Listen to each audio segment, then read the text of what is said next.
Homers, gak kerasa ya kalau tahun 2024 ini udah di depan mata aja.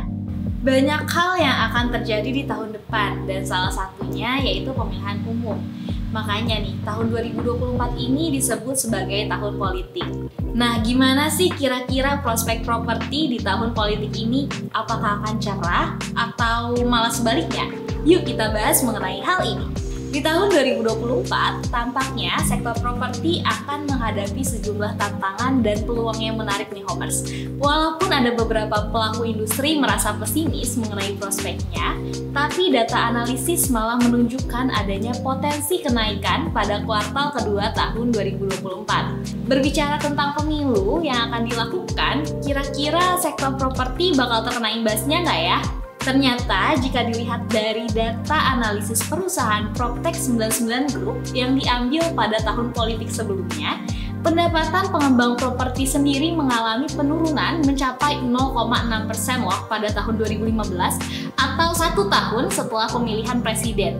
Kemudian pada tahun 2018 atau 1 tahun sebelum pemilihan presiden, pendapatan pengembang juga mengalami penurunan sekitar 4,2%. Namun kondisi buruk ini nggak bertahan lama ya, karena pengembang sendiri berhasil memulihkan pendapatan mereka pada tahun berikutnya. Nah, sektor properti pada awal 2024 ini diprediksi akan mengalami perlambatan nih Homers, karena adanya ketidakpastian ekonomi di masa pemilu ini. Mungkin kebijakan yang ditetapkan di masa pemerintah Presiden Joko Widodo ini terkait pemberian insentif berupa PPN untuk pembelian rumah memberikan angin segar untuk sektor properti. Namun dengan adanya ketidakpastian di masa pemilu ini membuat beberapa penyedia kredit termasuk properti memperketat beberapa persyaratan pengajuan kredit. Hal ini dilakukan karena adanya potensi perubahan kepemimpinan setelah pemilu, sehingga dikhawatirkan kebijakan yang mendukung pertumbuhan industri properti tersebut dapat terancam hilang.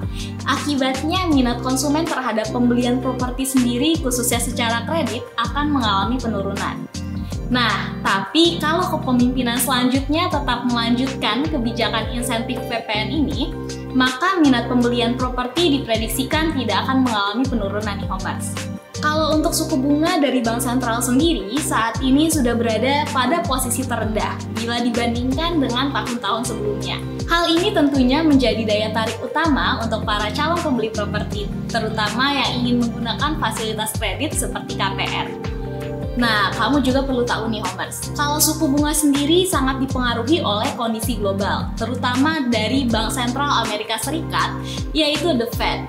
Meskipun ada tanda-tanda penurunan suku bunga di awal tahun 2024, tapi Bank Indonesia sendiri harus tetap mempertimbangkan segala ketidakpastian global yang berdampak pada penentuan suku bunga di tanah air, agar nantinya mereka tidak salah dalam mengambil keputusan.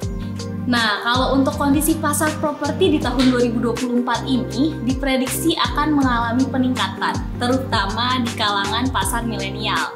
Karena pasar properti sendiri di segmen menengah ini semakin diminati oleh generasi milenial dan first home buyers nih Homers. Menurut data kredit kepemilikan rumah atau KPR BCA, selama 3 tahun terakhir terdapat 85% generasi milenial yang memilih properti berupa rumah tinggal, 31% generasi milenial yang memilih properti dengan harga 500 juta hingga 1 miliar, kemudian 52% generasi milenial yang membeli rumah dari developer.